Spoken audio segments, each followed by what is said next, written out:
Christ a élevé sur Haïti. Oh, alléluia, il a vaincu les dominations.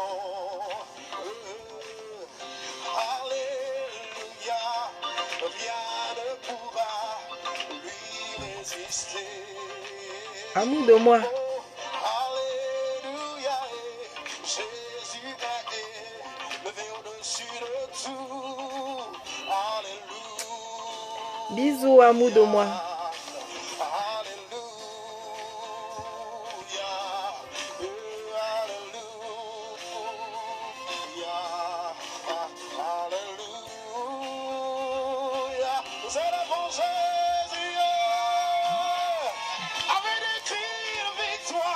Nous célébrons ta victoire, Seigneur. Oh, alléluia. Alléluia. Christ est élevé. Christ est élevé. Sur ma nation, sur ma nation. Alléluia. Il a vaincu les dominations. Shalom.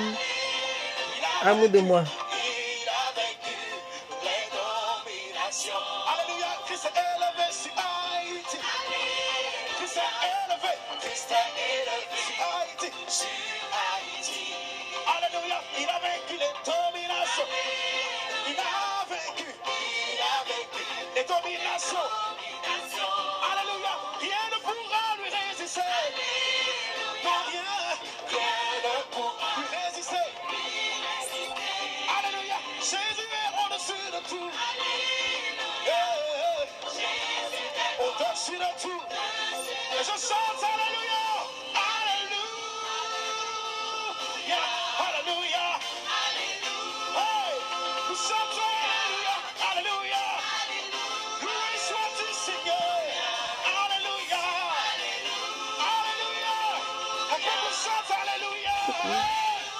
Alléluia. Alléluia. Nous célébrons ton nom, Seigneur. Alléluia. Alléluia. Alléluia. Élevons le nom du Seigneur. Élevons le nom du Seigneur. Magnifions le nom de Jésus. Il est roi, roi des rois. Et son règne est élevons le nom du Seigneur. Magnifions le nom de Jésus. Il est roi, roi des rois. Et son règne élevons le nom du Seigneur. Magnifions le nom de Jésus. Il est roi, roi des rois. Et son règne élevons le nom du Seigneur. Magnifions le nom de Jésus. Il est roi, roi des rois. Et son règne élevons le nom du Seigneur. Magnifions le nom de Jésus. Il est roi, roi des rois. Et son règne élevons le nom du Seigneur. Magnifions le nom de Jésus. Il est roi, roi des rois. Et son règne élevons le nom du Seigneur. Magnifions le nom de Jésus. Il est roi, roi des rois. Et son règne alléluia, alléluia, alléluia. Élevons Jésus, alléluia, alléluia, alléluia, alléluia. Célébrons ta victoire, Jésus, alléluia.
Rejoice, Haiti, rejoice. Hey, rejoice, Haiti. Rejoice, Haiti. Haiti, rejoice. Hallelujah. Hallelujah. Hallelujah. Hallelujah. Hallelujah. Hallelujah. Hallelujah. Hallelujah. Hallelujah. Hallelujah. Hallelujah. Hallelujah. Hallelujah. Hallelujah. Hallelujah. Hallelujah. Hallelujah. Hallelujah.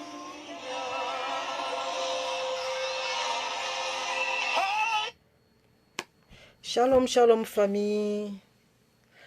Aujourd'hui j'ai chaud. Mes deux amours de moi sont connectés. Amour de moi, bisous. Amour de moi, bisous. Mon fils, Dieu te bénisse, oh Dieu te bénisse. Le prophète Olivier, Hervé. Prophète Hervé, pourquoi Olivier est sorti de ma bouche?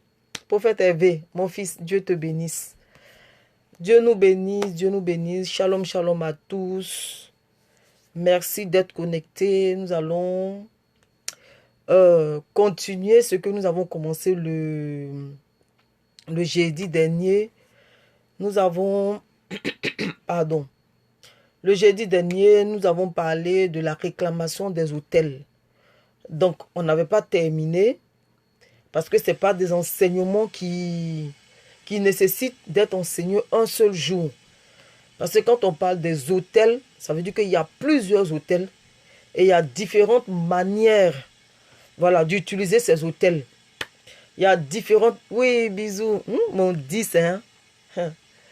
Donc, il y a différentes manières d'utiliser ces hôtels. Et il y a différents hôtels. Parce que c'est un hôtel. Donc, comme je disais le dimanche dernier, c'est différent. Oui, bonsoir famille. C'est différent. L'hôtel dont nous parlons est différent des hôtels que nous connaissons. On a pour habitude, si vous voulez, les hôtels que nous connaissons, ce sont les endroits où l'on va dormir. Soit à un voyage d'affaires, tu es obligé, puisque tu n'as pas de maison là où tu vas, tu es obligé de te trouver un endroit où te reposer. Ça s'appelle un hôtel. Donc, même ces hôtels-là, il y a catégorie d'hôtels. Il y a des hôtels de luxe. Il y a des hôtels à bas prix. La preuve en est, on dit une étoile, 2 étoiles, 3 étoiles, 4 étoiles, 5 étoiles. Ça veut dire que même ces hôtels-là, il y a différentes sortes d'hôtels. Donc, nous avons commencé cet enseignement le jeudi dernier. Aujourd'hui est le dernier jeudi de 2018. On ne doit pas rentrer en 2019 avec cet enseignement. Donc, je vais me disposer. Selon que le Saint-Esprit veuille nous parler, il nous parlera. Permettez-moi d'abord de dire merci au Saint-Esprit, parce que c'est lui qui permet que nous soyons connectés. C'est lui qui nous enseigne, parce que l'enseignant par excellence, c'est lui. Voilà. Il donne une moitié à un autre, une autre moitié à l'autre, une autre moitié à l'autre. Une seule personne ne peut pas tout connaître. Il peut pas. En fait, c'est selon lui, il ne donne pas tout à une seule personne. Sinon, après, l'orgueil monte facilement. Donc, il permet que toi, tu enseignes un bout, l'autre enseigne un bout, l'autre enseigne un bout, l'autre enseigne un bout. Et c'est en cela que cela forme c'est en cela que cela forme l'ensemble. Donc, je veux bénir le Saint-Esprit en ce jour. Père éternel, je te donne toute la place et je te donne la gloire d'avance. Viens nous enseigner. Enseignant par excellence, j'ai besoin de toi. Jésus a dit que lui, il part, afin que toi, tu arrives, afin de pouvoir nous aider. Père éternel, nous sommes confrontés à des murs. Nous sommes confrontés à des situations et nous vivons dans un monde qui n'est pas facile. Alors nous avons besoin de toi pour nous coacher. Nous avons besoin de toi pour nous aider. Nous avons besoin de toi pour nous éclairer, Père éternel, afin que nous puissions gagner, Père éternel, les batailles que nous livrons avec le monde spirituel. Merci d'être nos yeux ce soir. Merci de déboucher nos oreilles afin que nous puissions entendre, Père éternel, et puis nous puissions comprendre la pensée divine de Dieu pour nous. Je te donne toute la gloire, moi la première, Père éternel, et merci pour le bien que tu nous feras, parce que je sais que tu nous béniras encore aujourd'hui. Au nom de Jésus, Amen. Donc, je disais que nous avons commencé un enseignement. Et l'enseignement, c'était quoi? C'était la réclamation des hôtels. Et j'ai pris le soin de donner la définition des autels. Je vais redonner encore la définition des autels pour qu'on sache de quoi on parle. Parce que si tu n'as pas la connaissance d'un sujet, si tu n'as pas la définition des mots que tu emploies, difficile sera pour toi de pouvoir mettre ça en pratique. Parce que le problème n'est pas de seulement faire la théorie, mais aussi la pratique est importante. C'est aussi de la mettre en pratique. On ne vient pas écouter pour écouter, mais on vient pour écouter afin de pouvoir comprendre et pouvoir aussi mettre ça en pratique. Parce que, qu'on le veuille ou pas, autour de nous, il y a des gens qui vivent des situations. Autour de nous, nous voyons des cas vraiment alarmants.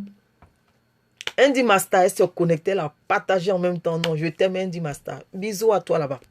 Donc, je disais que tu le veuilles ou pas, il y a chaque jour des situations qui se passent autour de toi. Présentement, nous sommes connectés ici. Il y a des personnes qui sont en train de se faire agresser dans la rue. Il y a des femmes qui sont en train de se faire violer. Il y a des femmes qui sont en train de se faire battre. Il y en a qui se sont jetés. Peut-être qu'ils viennent à l'instant même de se jeter de leur bâtiment. Que tu le veuilles ou pas, il y a toujours une... C'est-à-dire que pendant une minute, il y a beaucoup de choses qui se passent. Si le Seigneur permet que nous soyons en contact avec ces choses-là, je pense que notre manière de voir va changer, notre manière de penser va changer. Nous allons être pressés de pouvoir faire l'œuvre de Dieu ou d'apporter notre secours à quelqu'un. Je commence par un premier témoignage avant de revenir. Le Saint-Esprit m'a fait voir,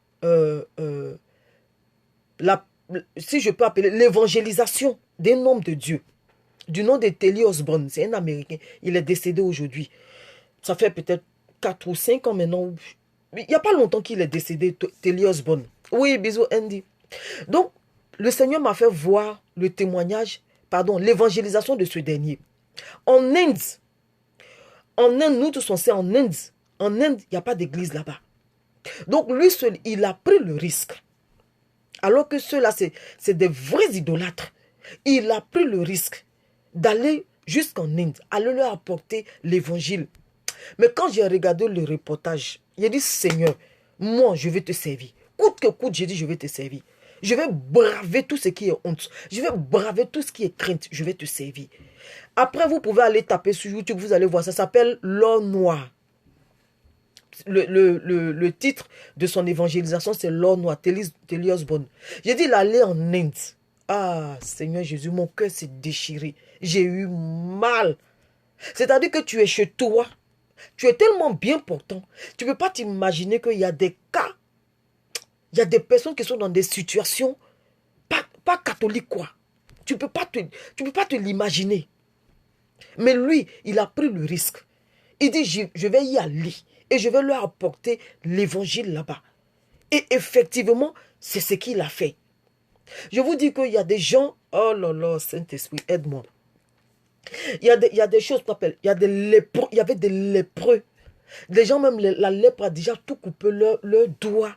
Il y avait des estropiés qui traînaient. Oh, Seigneur, je parle même, j'ai mal. Saint-Esprit, fortifie-moi. J'ai dit, si vous voyez ces cas-là, ça va vous révolter. En tout cas, moi, ça m'a révolté. Oui, ça m'a révolté quand j'ai regardé. J'ai dit, Seigneur, je veux te servir. Pourtant, je sers déjà Dieu. Mais j'ai dit, Seigneur, je veux te servir. C'est-à-dire que je veux faire plus que ça. Je vais aller au-delà de ce que je fais. Parce que quand j'ai regardé les cas, tu ne peux pas t'imaginer qu'il y a des personnes qui souffrent comme ça. Tu ne peux pas t'imaginer. Non. Et puis là-bas, on leur a mis un truc dans la tête. Non, ça fait que, si vous voulez, ils n'ont pas profité de la vie. Ils ne profitent pas de la vie. Parce qu'on leur a fait croire des choses. Je vous en supplie, allez regarder. Ça s'appelle L'or noir. Ou bien tu me contentes en une bosse, je vais te donner. C'est-à-dire qu'on leur a mis des choses dans la tête. Ça fait qu'ils n'ont pas joui de leur jeunesse. Ils n'ont pas profité de la vie. Ils se sont privés de tout. Disant que quand ils vont mourir, leur âme sera purifiée.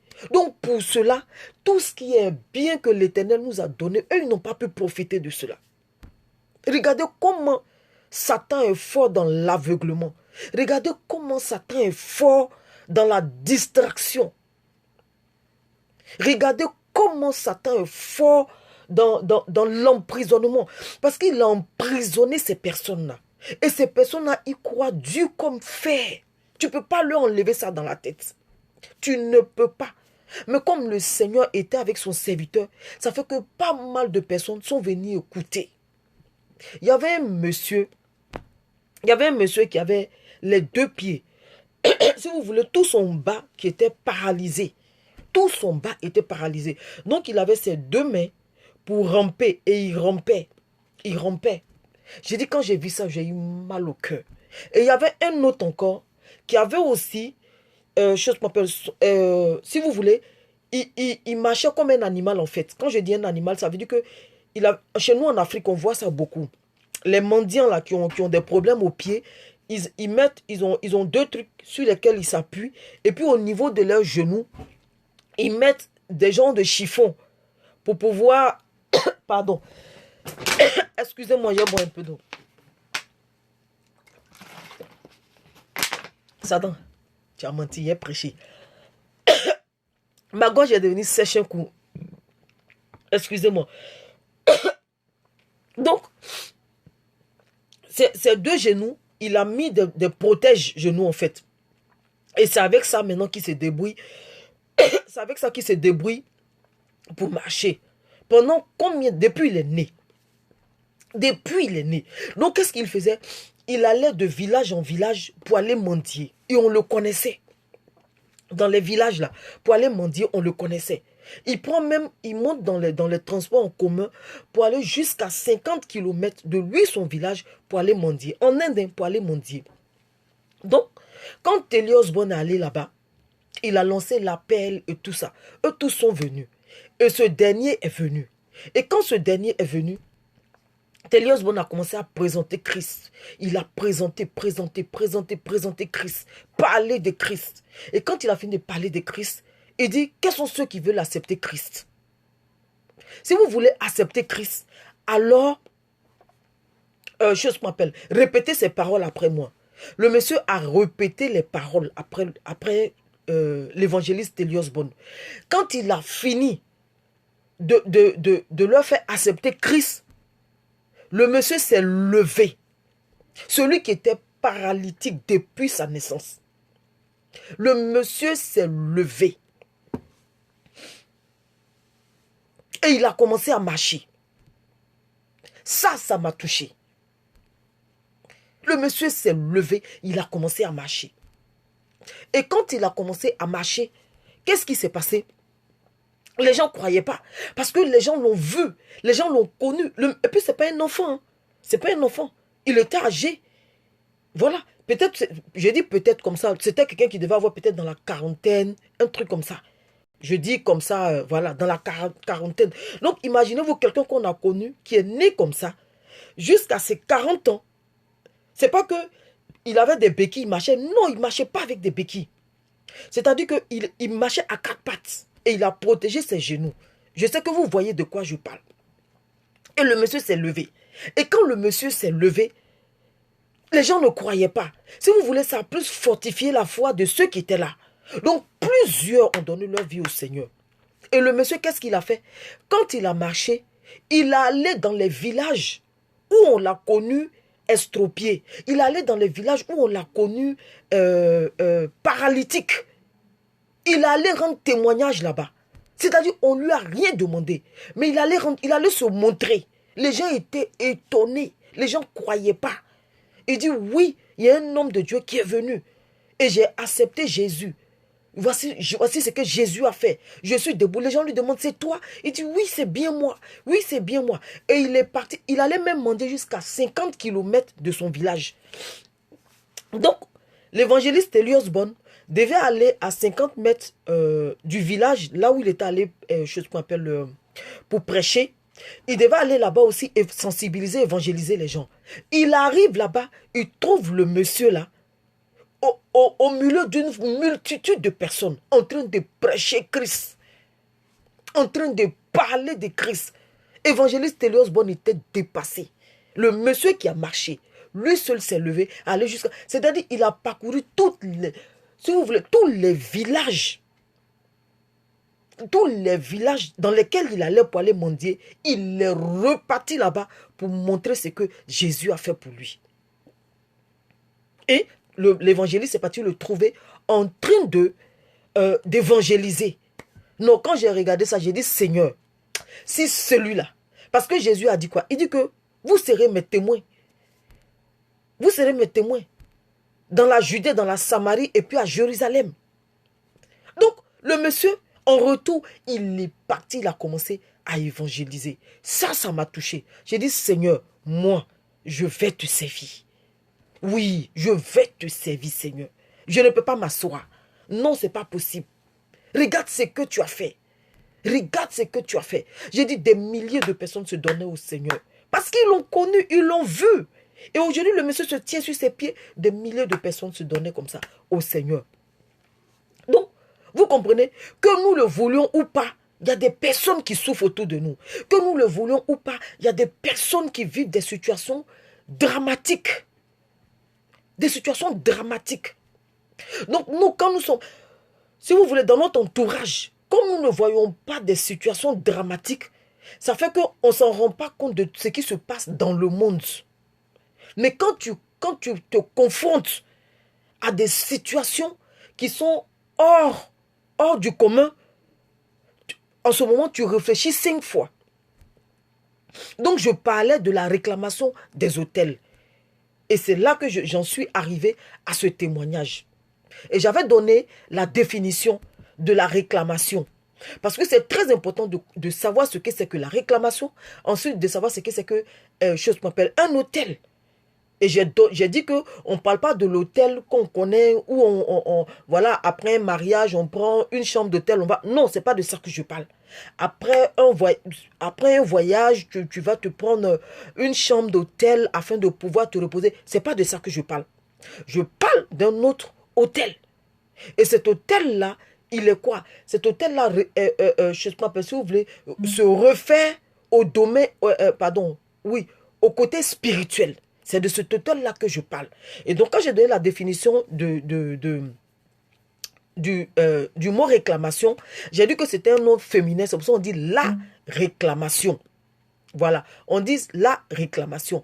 Donc, la réclamation, c'est l'action de réclamer. Parce qu'il y a réclamer et il y a réclamation. Donc, la réclamation, c'est l'action de réclamer. C'est le fait de réclamer. Donc, on réclame quelque chose qui nous revient de droit. On réclame quelque chose qui nous appartient. On réclame quelque chose dont nous avons la totale, si vous voulez, ou bien nous avons le droit légal. Vous comprenez? Voilà, nous avons le droit légal. Donc, on réclame cette chose-là à qui? À quoi? Si quelqu'un nous a prêté quelque chose, nous avons le droit de réclamer. Si nous réclamons ou si la personne si nous réclamons que la personne ne veut pas donner, en ce moment, on s'adresse à une personne, à une voix plus autorisée que nous pour pouvoir reprendre ce qui nous revient de droit. Vous comprenez? Voilà. Donc, si ce que nous réclamons, chose qu'on appelle, génère un conflit, nous sommes obligés de nous adresser à une personne, à une autorité ou à une voix, comme je dis, à une voix supérieure, afin de pouvoir rentrer en possession de notre dû.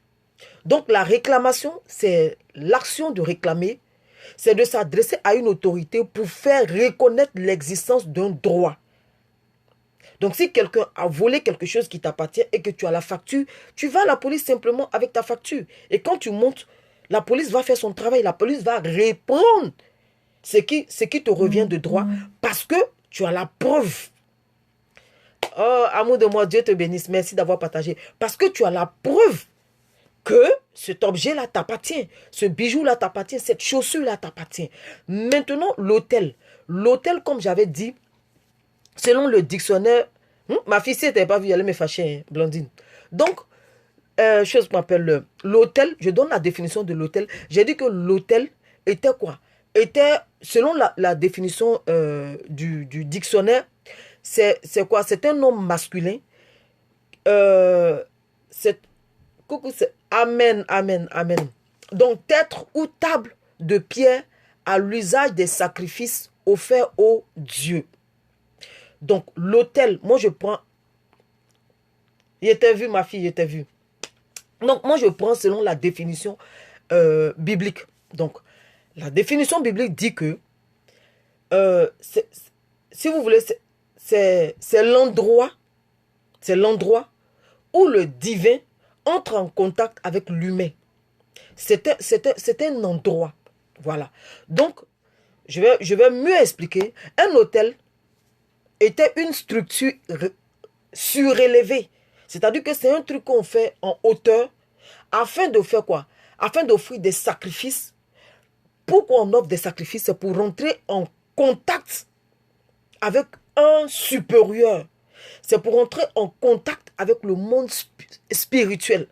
Donc, un hôtel était une structure surélevée où des sacrifices et des offrandes étaient présentés à Dieu ou à des dieux. Donc, c'est ça l'hôtel. Donc, l'hôtel est un endroit, est une table, est une pierre qu'on dresse afin de pouvoir rencontrer une divinité. Et donc, je reviens maintenant à moi. Je parlais de la réclamation. Donc, je donne un autre témoignage sur lequel on va s'appuyer pour parler. J'ai suivi un témoignage d'une dame qui était mariée légalement, qui est mariée légalement, qui est mariée légalement. Et cette dame, elle avait des difficultés pour tomber enceinte. Quand elle est tombée enceinte, à un certain mois de sa grossesse, un jour elle était là et elle a commencé à avoir froid. Elle dit la fraîcheur a commencé au niveau de ses pieds jusqu'à prendre tout son corps. Et quand ça fait ça, elle a commencé à se sentir mal. Ça n'allait pas. Et elle alla à l'hôpital. Et quand elle alla à l'hôpital, on lui a dit que l'enfant est mort. C'est parce que l'enfant est mort dans son ventre qu'elle a eu ce malaise. Donc, qu'est-ce qu'ils ont fait? Ils ont tout fait pour évacuer l'enfant. Ils l'ont pas opéré, mais ils ont évacué l'enfant. Dieu lui a fait grâce. Elle est tombée encore enceinte. Et quand elle est tombée enceinte, à la même période, à la même date, à la même heure, les mêmes choses ont repris. Elle a commencé à ressentir une fraîcheur qui a commencé encore de ses pieds jusqu'à monter, prendre tout son corps. Elle va à l'hôpital. On lui dit encore que le deuxième est mort. On l'a fait accoucher. On retire l'enfant de son sein. Dieu lui fait grâce encore. Elle prend une troisième grossesse.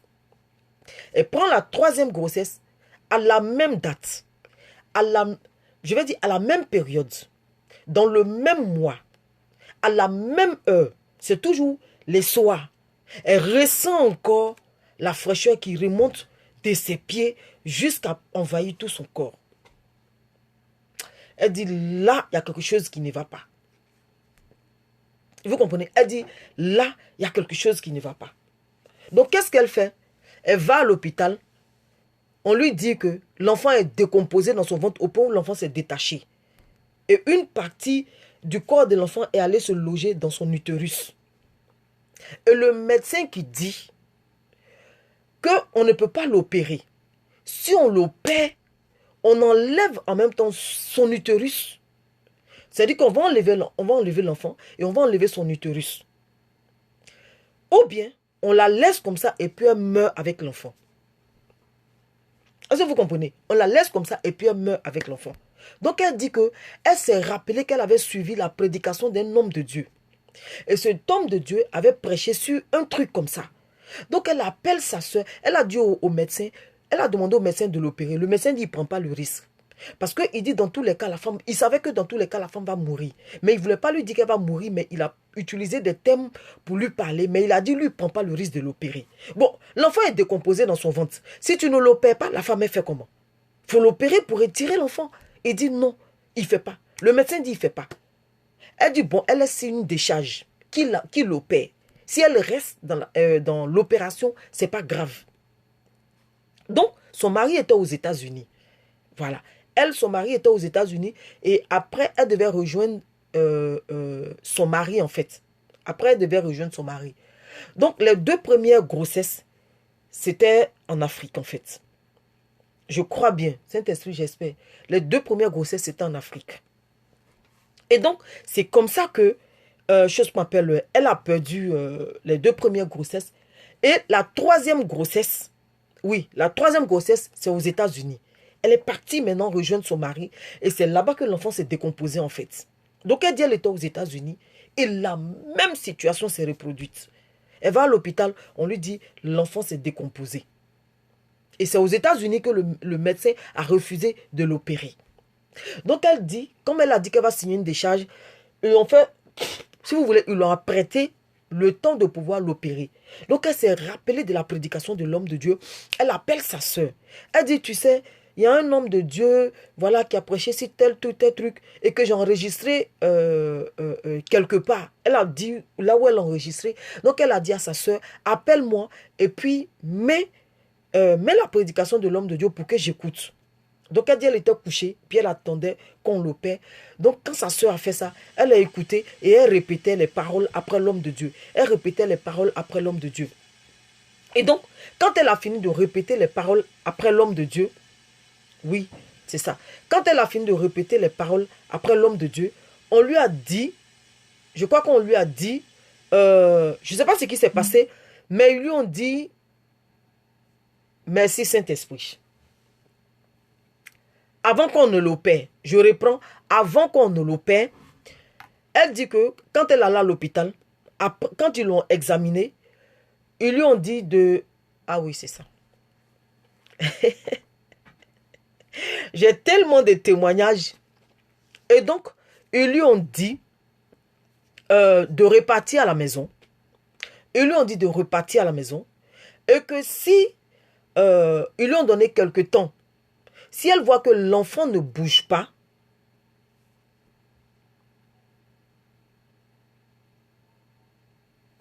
je reprends. J'étais sur la bonne voie. J'étais sur la bonne voie.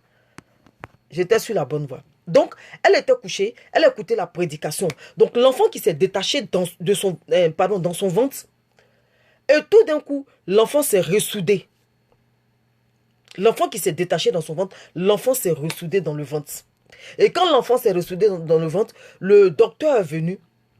Et quand le docteur est venu, je ne sais pas ce qui s'est passé, ils sont allés refaire encore une autre radio. Et quand ils ont fait une autre radio, ils ont vu que l'enfant s'est ressoudé. L'enfant qui était décomposé, l'enfant qui était mort dans le ventre, qui s'est décomposé, s'est ressoudé. Ça fait qu'ils ont pu extraire l'enfant. Voilà, c'est ça. Ils ont pu extraire l'enfant. Donc, quand ils ont extrait l'enfant, elle alla à la maison. Elle est tombée encore enceinte. Et quand elle est tombée enceinte, à la même période, la même chose s'est reproduite. Vous comprenez? À la même période, la même chose s'est reproduite. Et son mari, chose qu'on appelle, et son mari a dit, il y a une voix qui me dit d'aller en Afrique. D'aller en Afrique et d'aller chez l'homme de Dieu que tu as écouté sa prédication. D'aller là-bas. Donc du coup, le monsieur a pris un billet dada. Il allait en Afrique. Et quand il allait en Afrique, la femme dit, c'est derrière son mari que la même scène s'est reproduite. Et quand la même scène s'est reproduite, qu'est-ce qui s'est passé? Elle allait à l'hôpital. On lui a dit, chose qu'on appelle, que voilà, parce qu'elle sentait que l'enfant ne bougeait pas. Donc elle allait à l'hôpital. Elle a dit, ah, l'enfant ne bouge pas et tout ça. Ils ont fait les examens, mais l'enfant n'était pas décomposé. Hein. Ils ont fait les examens et tout. Après, ils l'ont libéré. Et quand ils l'ont libéré, on lui a dit, on va lui donner quelque temps pour voir. En tout cas, Dieu est puissant. On va lui donner quelque temps pour voir. Et si on lui donne ce temps-là, et qu'elle constate que l'enfant ne bouge toujours pas, qu'elle revient à l'hôpital. Donc, elle appelle son mari qui est en Afrique. Son mari est parti chez l'homme de Dieu là. Elle appelle son mari qui est en Afrique. Et son mari lui dit, ne va nulle part.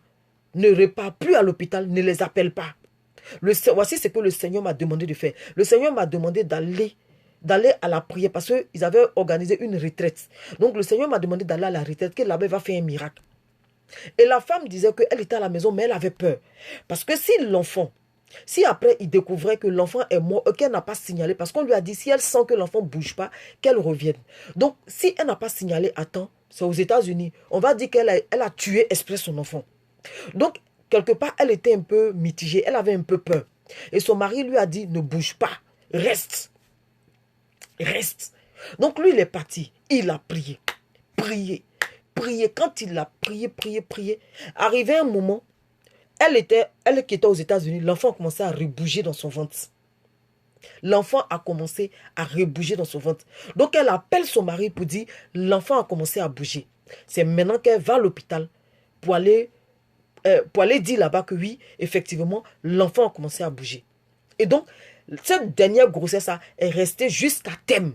Elle a pu accoucher. Pourquoi est-ce que le Seigneur m'a fait voir ce témoignage? Vous voyez que c'est toujours à la même date, à la même période, à la même date, à la même heure, que les mêmes choses recommencent.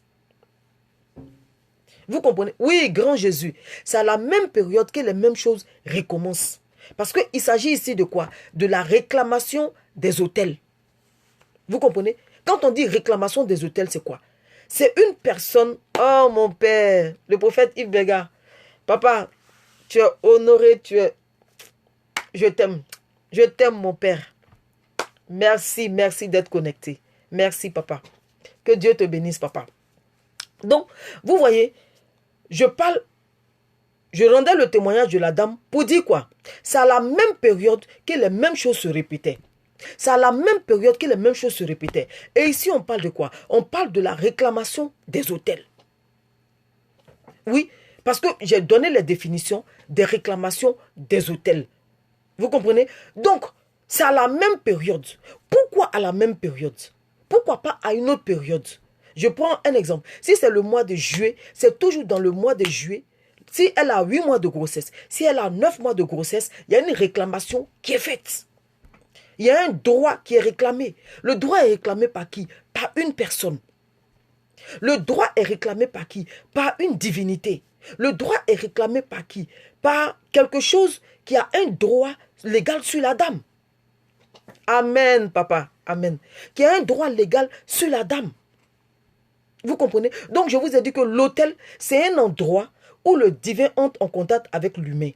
Pour ne pas dire que c'est un endroit érigé, c'est un endroit dressé. Ça peut être une table sur laquelle des gens vont mettre pas mal de statues. Et quand ils veulent rentrer en contact avec le monde spirituel, ils vont à cette table-là et ils commencent à prononcer des paroles, proclamer des paroles pour faire quoi? Pour invoquer la divinité qui peut leur accorder ce qu'ils veulent. Alors que les autels là sont érigés pour quoi? Pour faire des offrandes et des sacrifices. Et ces autels-là ont besoin de quoi? Ont besoin de sang. Quand vous prenez selon la Bible, vous allez voir que Noé a bâti un autel à l'Éternel. Vous allez voir que, Abraham a bâti un autel. Vous allez voir que Jacob a bâti un autel. Isaac a bâti un autel. Pourquoi? Parce que ces personnes-là voulaient rentrer en contact avec qui? Avec leur Dieu. Donc, s'il n'y a pas d'autel, il n'y a pas de rencontre avec son Dieu. S'il n'y a pas d'endroit spécial pour rencontrer le supérieur, il n'aura pas de rencontre. Mais sur cet endroit-là, il y a des pratiques qui sont faites. Il y a des choses qui sont faites afin que celui-là avec qui tu veux rentrer en contact puisse venir. Il faille que tu prépares cet endroit. Merci Saint-Esprit. Il faille que tu prépares cet endroit. Il faille que tu y mettes des choses qui vont emmener la personne à pouvoir venir. Des choses, si vous voulez, qui vont attirer la présence de la personne. Donc, les autels sont faits pour y faire quoi? Pour y apporter des sacrifices. Ça peut être des sacrifices humains. Ça peut être le sang. Si vous prenez l'histoire d'Abraham, la parole de Dieu déclare que le Seigneur a dit quoi à Abraham? Il a dit à Abraham, Abraham, donne-moi ton fils unique. Il dit, donne-moi ton fils, celui-là que tu aimes. Il ne parlait pas d'Ismaël, mais il parlait d'Isaac. Il dit, donne-moi ton fils, ton unique, celui que tu aimes. Il a dit, mais je te dirai là où tu me le donneras. Et le Seigneur, la parole de Dieu dit que le Seigneur l'a conduit pendant 3 jours de marche. Il a fait 3 jours de marche jusqu'au mont Moria. Et c'est au mont Moria qu'il allait faire quoi? Il allait, quand il est arrivé, il n'a pas tout de suite donné son fils. Non, il a érigé un autel. Et c'est sur l'autel qu'il a mis quoi? Il a mis du bois. Et quand il a mis du bois, il a mis tout ce qu'il fallait sur l'autel. Ensuite, il a posé son fils sur l'autel. Parce que c'est son fils que Dieu voulait. C'est parce que Dieu avait un droit. Comme je vous ai dit, la réclamation, c'est s'adresser à une autorité pour faire reconnaître l'existence d'un droit. Donc Dieu avait un droit qu'il réclamait. Et le droit qu'il réclamait, c'était quoi? C'était le fils d'Abraham. Le fils d'Abraham qui était Isaac. Donc les autels, si aujourd'hui un autel se met à réclamer, ça veut dire quoi? Ça veut dire que l'autel a soit faim ou l'autel a soit soif. Parce qu'on apporte, chose qu'on appelle, souvent c'est de la nourriture. On apporte de la nourriture, on apporte, la plupart des temps, c'est le sang qu'on apporte. Parce que la plupart des autels réclament quoi? Le sang. Mais quand le Seigneur a demandé à Abraham d'apporter son fils, si réellement le Seigneur avait laissé Abraham aller jusqu'au bout, quand Abraham allait égorger son fils, c'est le sang qui allait sortir. Donc c'est le sang que l'Éternel réclamait. Et quand on prend l'Ancien Testament, on voit que le Seigneur demandait quoi? Le Seigneur demandait, chose m'appelle, que si quelqu'un a péché, qu'on prenne un animal, qu'on l'égorge, et qu'afin que son sang coule. Et le sang là était un sang de substitut. C'est-à-dire que ce sang-là représentait la personne. Papa, si tu veux intervenir pour nous éclairer encore, il n'y a pas de souci. Hein. Voilà. J'aimerais bien même que tu interviennes pour nous éclairer encore plus, pour nous apporter encore plus et tout. Donc, vous comprenez? Donc, ce sang-là, c'était un sang de substitut. Le sang des animaux représentait la personne. L'animal te représentait toi, me représentait moi parce que nous avons péché. Et comme le Seigneur ne voulait pas nous voir mourir, alors qu'est-ce qu'il disait? Il demandait qu'on prenne un animal et qu'on érige un autel afin de faire couler le sang de l'animal sur cet autel. Donc quand le sang de l'animal était coulé sur cet autel, c'était comme si c'était nous nos péchés. Voilà, qui venait d'être expié par le sang de substitut. Pardon, le sang de substitut qui était le sang de l'animal. Mais ce sang-là venait seulement pour recouvrir nos péchés. Mais ce sang-là ne pouvait pas effacer nos péchés. Vous comprenez? Donc, ce sang-là ne pouvait pas effacer nos péchés. Mais pourquoi le Seigneur a demandé qu'on fasse cela? C'est parce qu'il y avait une réclamation qui était faite. Une réclamation qui était faite par qui? Par une divinité.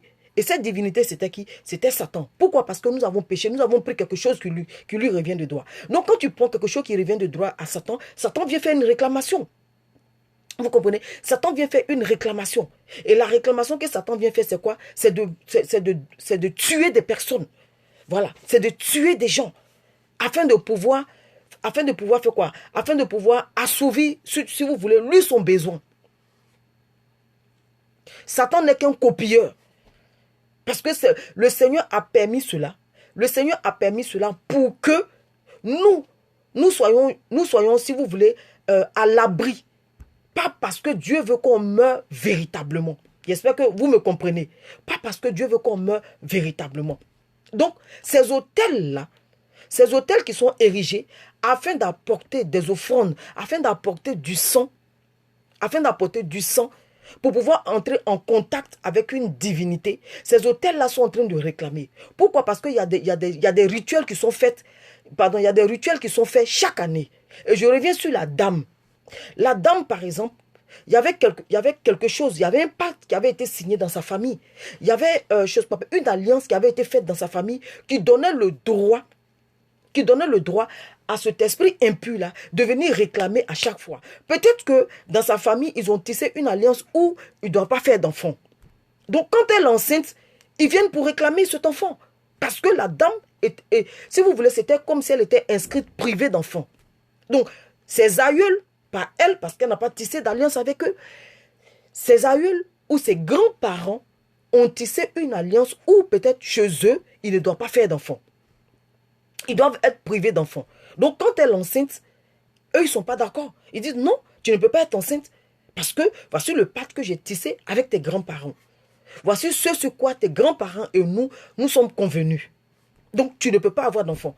Donc, ils rêvaient. Si, je prends un exemple, j'ai dit, si c'est dans le mois de juillet que les grands-parents sont allés tisser ce pacte, donc dans le mois de juillet, chaque année du mois de juillet, si c'est un après-midi, chaque année du mois de juillet, l'après-midi, il y a une réclamation qui est faite. Vous comprenez? Il y a toujours une réclamation qui est faite. Dans d'autres familles, c'est le célibat. Si tu es marié et que dans votre famille, vos parents ont tissé une alliance avec le célibat. Si toi tu es marié, les autels viendront réclamer. Ils vont dire non.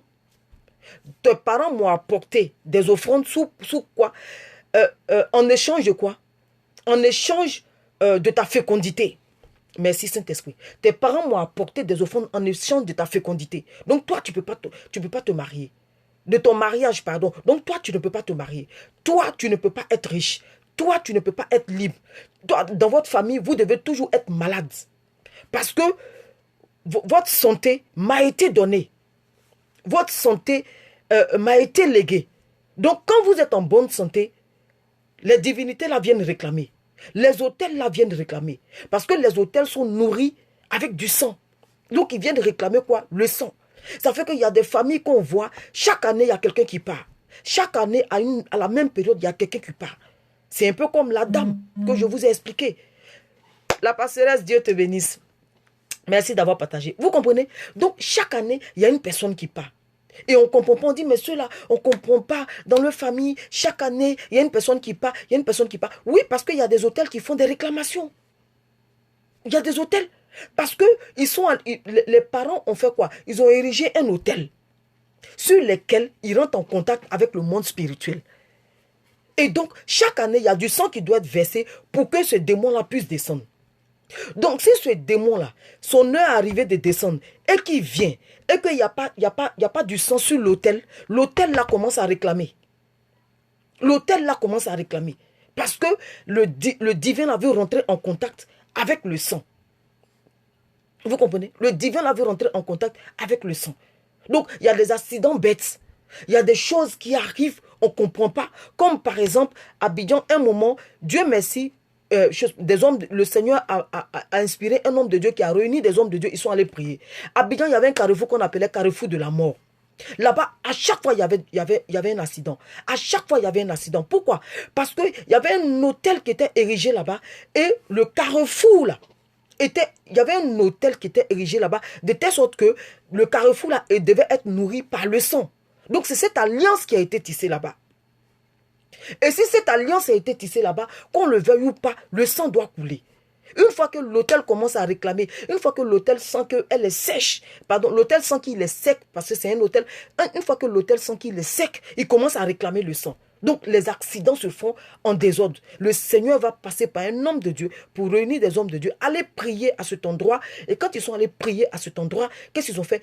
Non seulement ils ont détruit l'autel. Quand ils ont fini de détruire l'autel, ils ont chassé tous ces esprits impurs qui habitaient là-bas. Et qu'est-ce qu'ils ont fait? Ils ont rebaptisé cet endroit-là, disant que à partir d'aujourd'hui, ce carrefour-là s'appelle le carrefour de la vie. Et jusqu'au jour d'aujourd'hui, il n'y a plus de mort. Jusqu'au jour d'aujourd'hui, il n'y a plus de mort. Vous comprenez? Donc, les autels là, sur lesquels, les autels qui sont nourris par le sang, quand ils sentent qu'ils commencent à être secs, quand l'autel là sent qu'il commence à être sec, il commence à réclamer. Parce que le divin là, lui, il veut toujours être en contact. Il veut toujours être en contact avec le monde physique. Parce que le divin, il ne peut pas venir. Satan ne peut pas venir comme ça. Ce n'est pas possible. Satan ne peut pas venir. Il faut que Satan se saisisse de quelqu'un pour pouvoir agir. Vous comprenez? Quand le Seigneur, si vous prenez le livre de Juges chapitre 6, quand les Madianites venaient tout le temps parce que les Israélites avaient désobéi, avaient péché contre l'Éternel. Alors les Madianites venaient tout le temps pour prendre leur récolte.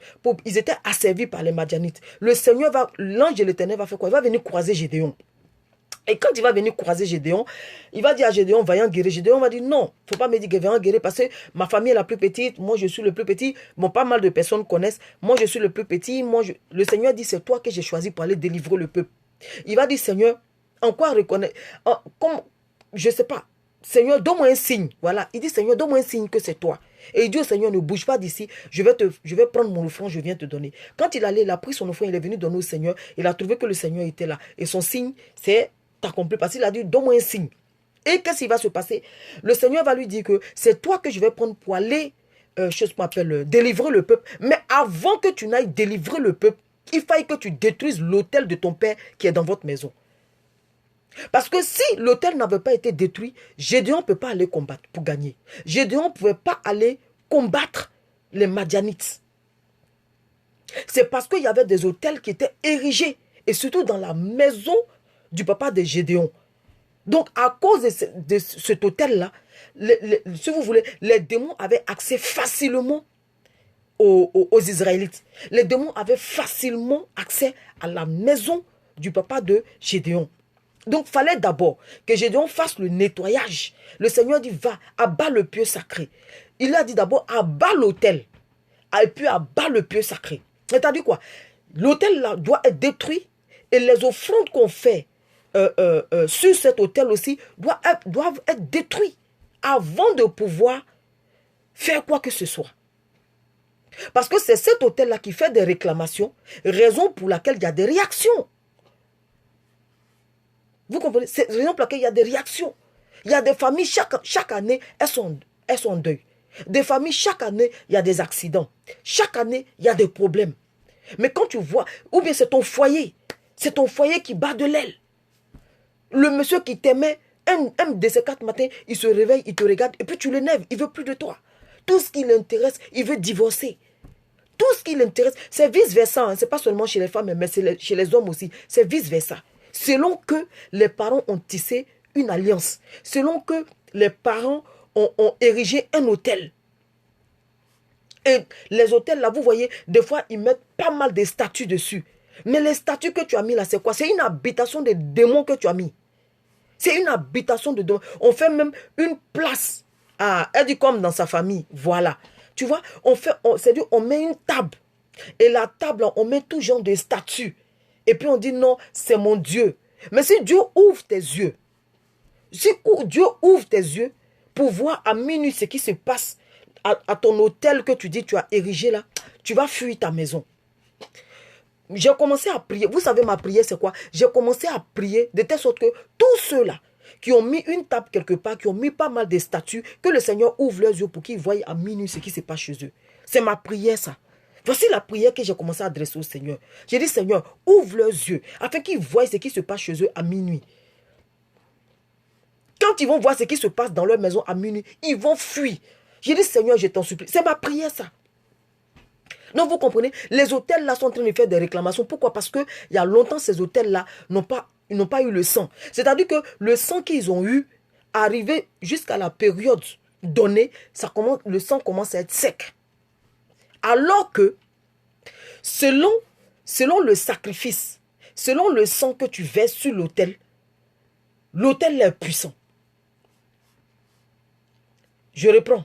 Selon le sacrifice ou le sang que tu verses sur l'autel, l'autel là devient puissant. Pour ne pas dire le démon qui est derrière devient puissant. Parce que le démon se nourrit quoi? Du sang. Lui, le démon, ce qu'il réclame, c'est le sang. Moi, ma maman m'avait raconté une histoire. Elle m'a dit, chez nous, par exemple, regardez bien comment Satan aveugle les gens. Raison pour laquelle j'ai commencé par le témoignage de l'Inde là. Elle dit que chez nous, que nos parents, du côté de mon père, ils ont tissé une alliance avec, je sais pas avec quel esprit là, pour que, voilà, ils aient vite les cheveux blancs. Donc quand un bébé naît là, il a déjà les cheveux blancs. Regardez comment c'est ridicule. Donc tu vois la tête de mes oncles là. Ils ne sont pas vieux, ils sont jeunes. Ce qui me fait mal, ils sont jeunes. Mais toute leur tête est blanche. Toute leur tête est blanche. Et ça là, c'est une alliance ça. Comment quelqu'un peut être ridicule jusqu'à ce point? Est-ce que ça là, c'est une alliance? Donc, à chaque année, à la période donnée, il y a toujours quelque chose qui se passe. Parce qu'il y a une réclamation qui est faite. Je vous ai dit, l'autel, c'est l'endroit où le divin, où l'humain rentre en contact avec le divin. Vous comprenez? Donc, si tu as habitué l'autel là à être présent tous les jours et à communiquer, le jour où vous ne communiquez pas, l'autel là se sent seul. Elle dit, mon dit, j'ai déjà vu ça, une statue qui s'est installée dans un couple. Une statue qui s'est installée dans un couple. Vous comprenez? Voilà. Donc, les réclamations sont en train d'être faites. Et l'endroit sur lequel, l'endroit sur lequel deux personnes viennent causer, l'endroit, le lieu là a pris, si vous, le lieu là a pris goût. Donc si le lieu là, ça fait un moment, et que personne ne vient, le lieu là commence à réclamer. Le lieu là commence à réclamer. Raison pour laquelle le sauveur des sauveurs est venu. Raison pour laquelle Jésus-Christ est venu. Raison pour laquelle Jésus-Christ a dit quoi? Dans le livre de Colossiens, le chapitre 2, le verset 14. Il dit, il a effacé là dont les ordonnances nous condamnaient et qui subsistaient contre nous. Et il a détruit en le clouant à la croix. C'est-à-dire quoi? Autel contre autel. Sacrifice contre sacrifice. Force contre force. La force des ténèbres contre la force de notre Dieu. La force de Satan contre la force de Dieu. Pourtant, Satan n'est qu'un imitateur. Parce qu'il a vu dans le livre de Genèse que le Seigneur a demandé, le Seigneur a demandé à Abraham de lui offrir son fils. Mais sur un autel, c'était le sang que le Seigneur voulait. Et par rapport à nos péchés, voici ce que le Seigneur demandait par rapport au sang. Donc lui aussi, il rentre en action. Il rentre en action. Parce que c'est un imitateur. C'est un copieur. Il rentre en action pour pouvoir aussi faire quoi? Réclamer le sang. Alors que le Seigneur n'a jamais réclamé le sang d'un être humain. Le Seigneur n'a jamais permis qu'on tue quelqu'un afin de venir asperger ce sang humain pour que lui prenne plaisir. Non. Quand il a demandé le sang, c'était le sang des animaux afin que nos péchés soient recouverts. Pas effacés, mais parce que le sang des animaux recouvrait seulement nos péchés. Mais il va envoyer maintenant son fils. Il va envoyer son fils qu'il aime. Afin de venir faire quoi? Afin de venir couler son sang une bonne fois pour toutes. Où? Au lieu du crâne. À Golgotha. Il va venir couler son sang. Afin que plus personne, plus jamais le sang humain ne coule. Ça fait que demain, si un autel commence à faire des réclamations, tu lui présentes aussi l'autel de Jésus. Si un sang commence à faire des réclamations, tu lui présentes aussi le sang de Jésus. Si un sacrifice se lève pour faire une réclamation, tu lui présentes aussi le sacrifice de Jésus à la croix. J'espère qu'on me comprend. Tu lui présentes aussi le sang de Jésus à la croix. Satan, la parole de Dieu dit que Satan rôde comme un lion. Il rôde comme un lion rugissant, cherchant qui dévorer. Là, il nous reste quelques minutes pour rentrer dans la nouvelle année. Jusqu'à la dernière minute, Satan ne lâche pas. Jusqu'à la dernière minute, les autels sont en train de parler. Jusqu'à la dernière minute, les autels sont en train de réclamer. Quelle pacte qui a été tissée chez toi? Quelle alliance qui a été touchée chez toi? Qui a été tissée chez toi? Quelle alliance qui a été chose? Saint-Esprit, merci. Je me rappelle, il y a un homme, voilà. Bon, je vais laisser cet homme-là. Un jeune footballeur qui voulait évoluer dans le domaine. Et comme il voulait évoluer dans le domaine, il dit qu'il allait voir des marabouts pour pouvoir évoluer. Et le marabout lui a dit de donner un mouton, un taureau. Donc, qu'est-ce qu'il a fait? Effectivement, il a payé. En France ici, hein. En France ici. Donc, effectivement, il a payé le mouton et il allait donner. Et quand il a donné le mouton, dès que le marabout a tué le mouton, il y a son cousin qui est tombé. Son cousin est tombé, son cousin est mort. Il dit, lui seul, il savait que c'était son cousin qui venait de tuer. Il ne peut pas expliquer à quelqu'un. Il ne peut pas expliquer à quelqu'un. Il ne peut pas le dire. Donc ça l'a rongé jusqu'à ce qu'il vienne accepter Jésus pour confesser. Mais est-ce que quelqu'un l'a vu en train de gorger son cousin? Non. Mais le fait qu'il ait donné le taureau ou le mouton que le chose qu'on appelle que le marabout ait demandé, c'est un échange qu'il a fait. Le sang qui a coulé là, c'est son frère qui vient de tuer. Donc combien de personnes? Parce que le fait que tu partes chez un marabout, parce que le marabout là, sa maison là, c'est son hôtel. Et donc quand il te demande d'envoyer des choses, quand tu envoies ces choses là, il te pose ça sur l'hôtel. Et il va s'arranger à ce que tu reviennes encore le mois qui suit. Il va s'arranger à ce que tu viennes chaque mois. Donc, chaque mois, toi, tu seras obligé de repartir pour offrir des choses sur l'autel. Afin que lui, maintenant, il fasse quoi? Il puisse rentrer en contact avec ces démons. Pour pouvoir, toi, maintenant, te dire ce qu'il y a lieu de faire. Non seulement tu finis de faire ce genre de sacrifice, tu n'as pas de résultat, tu n'as pas de gain de cause, mais tu as gâché ta vie pour rien. C'est-à-dire que tu t'es mis une multitude, une armée de démons à dos. Parce que quand tu ne fais pas, ils commencent à t'oppresser. Ils commencent à t'oppresser, à t'oppresser, à t'oppresser. Tu ne peux pas respirer. Ton cœur commence à battre, tu as des palpitations, tu ne comprends pas. Et puis après, ils vont te dire non, c'est parce que tu n'es pas allé faire des sacrifices. Tu es obligé encore de te lever pour aller faire. Parce que ceux-là, ce qu'on oublie, une fois que tu as fait une première fois, que tu ne veux plus faire, ils se retournent contre toi. Parce que c'est facile de rentrer dedans, mais c'est difficile d'en sortir. Il ne permet pas que tu sortes. Satan ne permettra pas que tu sortes. Demandez à ceux qui sont rentrés dans les sectes. Ils sont obligés de courir pour venir à l'église, pour venir accepter le Seigneur. Sinon là, ils meurent. Vous comprenez? Sinon, ils meurent. Donc quand tu vas chez le marabout, tu vas à son hôtel et devant toi, tu as vu qu'il a placé ses amulettes, il a placé pas mal de choses et il commence à faire des incantations devant toi. Et ces incantations qu'il fait devant toi, c'est pour faire quoi? C'est pour entrer en contact avec une divinité. Pour entrer en contact avec ces démons afin de te dire ce que tu dois apporter. Et quand toi tu apportes, tu t'es lié là comme ça. Et tu as lié ta génération. Tu as donné toute ta génération comme ça. Parce que Satan va te traquer jusqu'à ce que toi tu meurs. Quand toi tu mourras, il va tout faire pour s'arranger à avoir quelqu'un encore parmi tes enfants. Et ça va aller de génération en génération. Et c'est ce que nous aujourd'hui nous subissons. Moi je refuse cela parce que j'ai accepté le Seigneur Jésus. C'est ce que beaucoup aujourd'hui subissent. Chante Naki, Dieu te bénisse, Dieu te bénisse, Dieu te bénisse, Dieu te bénisse. Mon chantre, Dieu te bénisse. Donc, vous voyez, c'est ce que pas mal de personnes subissent aujourd'hui. Il y en a qui pètent un câble, qui deviennent fous. On ne comprend pas pourquoi ils sont devenus fous. Mais c'est parce qu'il y a une réclamation qui est faite. Il y en a, je me rappelle, une de mes filles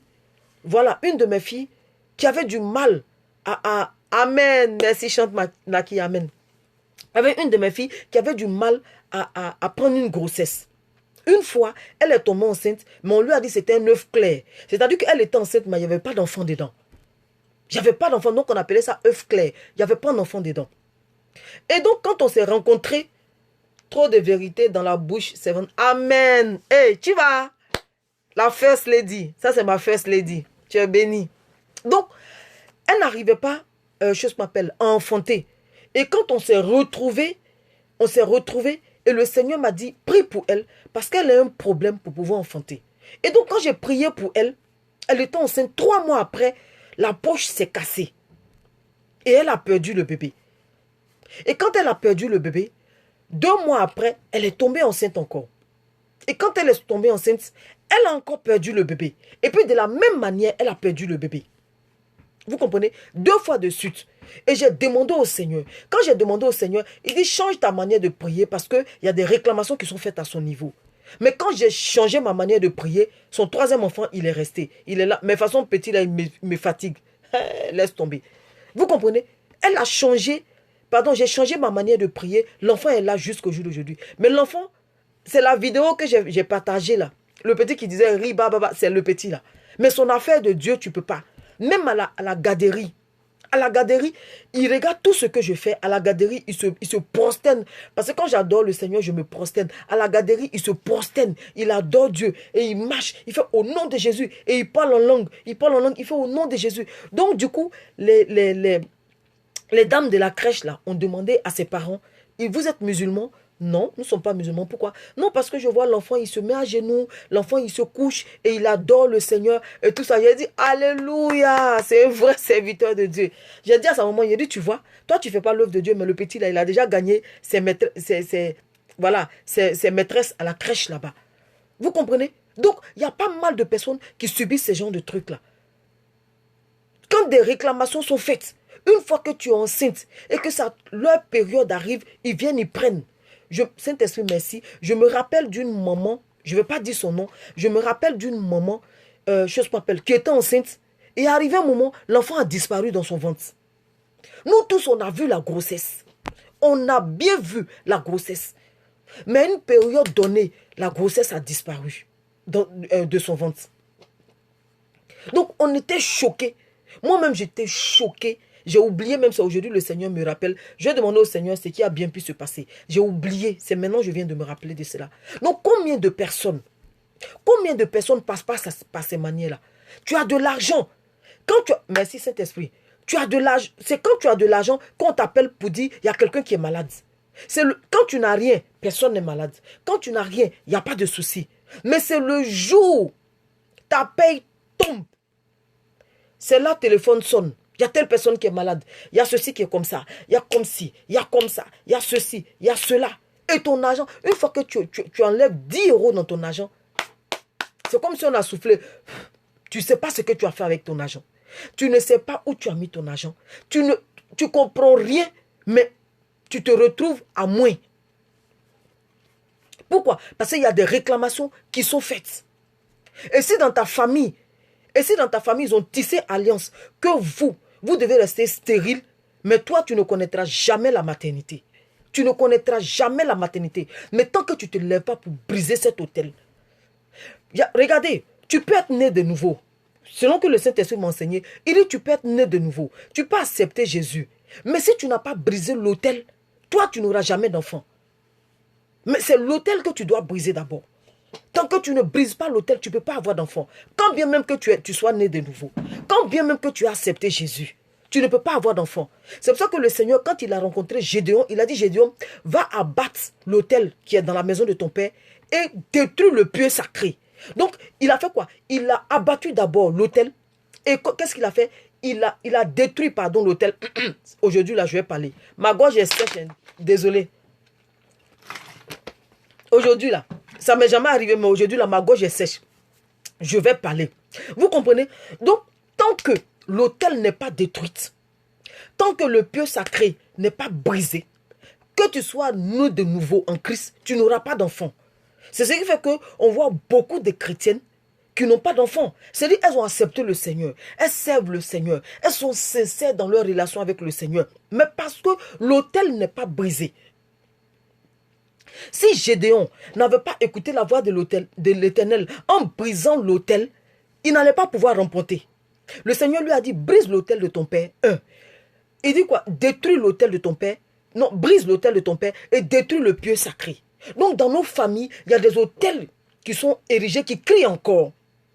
Nous, on pense qu'on a accepté Jésus, c'est fini. Comme tu as accepté Jésus, voilà, c'est fini, les autels sont... Non, les autels sont encore là. Les autels encore crient. Parce qu'on a dit la réclamation, c'est quoi? La réclamation, c'est s'adresser à une autorité pour faire reconnaître l'existence de son droit. Donc, tant que l'autel existe, si Satan va crier, Dieu ne peut rien faire.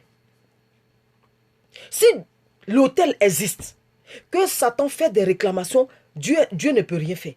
Il faille que d'abord l'autel soit brisé, que le pieu sacré soit brisé. C'est en cela que maintenant la croix de Jésus peut avoir une efficacité dans ta vie. Sinon la croix de Jésus, le fait que tu as accepté Jésus, la croix de Jésus te protège. Satan ne peut pas te donner la mort. Oui, il ne peut pas te donner la mort. Mais en ce qui concerne les bénédictions, tu ne vas jamais en jouir. Ce qui concerne la santé, tu ne vas jamais en jouir. Ce qui concerne l'enfantement, tu ne vas jamais connaître. Pourquoi? Parce qu'il y a un autel qui a été érigé qui dit que toi, tu ne dois pas enfanter. Qui dit que tu ne dois pas être en bonne santé. Qui dit que tu ne dois pas connaître la joie de la maternité. Qui dit que tu ne dois pas connaître la richesse. Qui dit que tu ne dois pas connaître l'épanouissement. Vous comprenez? C'est vrai que tu es en Christ. C'est vrai que tu as accepté le Seigneur. Tu es né de nouveau. Tu es baptisé. Et aujourd'hui, tu es pasteur. Mais si tu n'as pas brisé le pieu sacré de ta famille, si tu n'as pas brisé l'autel, parce que tant que l'autel est... Écoutez bien, l'homme fort de ta maison, là, celui que Satan prend pour pouvoir travailler dans ta famille, quand lui meurt, avant de partir, il lègue le pouvoir à quelqu'un. Donc, tant que la personne est là, parce que Satan, ce qu'il veut, c'est quoi? C'est qu'on continue d'engraisser l'autel. Donc, quand il va léguer le pouvoir à quelqu'un d'autre, qui sera en train d'engraisser l'autel, si tu veux, il faut être archibishop. Mais tant que l'autel là va réclamer son droit, et que son droit est légal devant Dieu, Dieu ne peut rien faire. Raison pour laquelle le Seigneur nous interpelle dessus pour dire que les autels sont en train de faire des réclamations. Donc, si tu veux jouir des bienfaits de Dieu, Parce que le Seigneur dit quoi? Il dit que c'est lui qui bénit et ce n'est suivi d'aucun chagrin. Donc tu ne peux pas accepter Christ et être en train de pleurer. Tu ne peux pas accepter Christ et être en train de souffrir. Tu ne peux pas accepter Christ et puis ton âme est encore abattue. David a pu dire, David dit, mon âme, pourquoi t'as battu au-dedans de moi? Parce que son âme était abattue. Vous comprenez? Qu'est-ce qui a donné le droit qu'est-ce qui a donné le droit au monde spirituel d'attrister l'âme de David? C'est l'autel qui était érigé. Il dit, mon âme, pourquoi t'as battu au-dedans de moi? Logiquement, tu n'as pas le droit parce que j'appartiens à Christ. Logiquement, bon, dans l'Ancien Testament, on ne parlait pas encore d'appartenir à Christ. Mais je parle pour qu'on puisse comprendre. Donc, aujourd'hui, tu es pasteur. Aujourd'hui, tu es chrétien. Aujourd'hui, tu es diacre. Aujourd'hui, tu es, je ne sais pas, tu es appelé. Et tu es appelé, mais tu n'arrives pas à jouir de la présence de Dieu. C'est parce que quelque part, il y a un autel qui crie. Comme le Seigneur Jésus a pu dire à Pierre, il dit, Pierre, Satan est venu te cribler comme du froment. Et moi, Jésus, j'ai intercédé pour toi. Donc, s'il dit Satan est venu te cribler, s'il dit Satan est venu faire des réclamations, c'est parce que Satan avait ce droit légal. Et puis, à qui il est venu se plaindre? À Jésus. Il est venu se plaindre. Il est venu réclamer Pierre à Jésus. Donc, si Satan peut aller réclamer Pierre à Jésus, à plus forte raison, toi et moi, où Jésus n'est pas présent, revenons un peu en arrière. Réfléchissons un peu. Réveillons-nous un peu. Vous comprenez? Réveillons-nous un peu. Pierre, le grand Pierre, Satan vient le réclamer chez Jésus. En ce moment, Jésus était bien physique sur la terre. Aujourd'hui, Jésus n'est pas là. C'est par la foi que nous on croit. C'est par la foi que nous on vit. Donc, imaginez-vous combien de fois... Parce que la parole de Dieu dit que Satan est toujours devant Dieu en train de nous cribler. Satan est toujours... Parce que quand tu le veuilles ou pas, dans la journée, tu vas mentir. Que tu le veuilles ou pas, dans la journée, tu vas pécher. Que tu le veuilles ou pas, en pensée, tu vas pécher. En action, tu vas pécher. Voilà, tu ne peux pas y échapper. Donc, Satan sera toujours en train de te cribler. Parce qu'il fait valoir son droit devant une autorité, devant une divinité. Et cette divinité, cette autorité, c'est qui? C'est Dieu. Pourquoi il a le droit d'aller toi te cribler? C'est parce qu'il y a un autel qui subsiste encore contre toi. C'est parce qu'il y a une condamnation qui subsiste encore contre toi. Sinon, le Seigneur dit dans le livre de Colossiens, il dit qu'il a effacé l'acte dont les ordonnances nous condamnaient. Donc, s'il a effacé l'acte dont les ordonnances nous condamnaient, pourquoi est-ce que toi tu n'es pas guéri?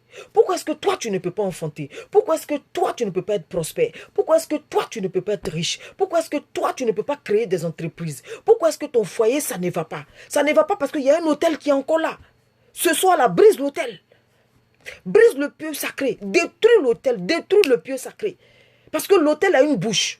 C'est parce que l'autel existe qu'elle fait des réclamations.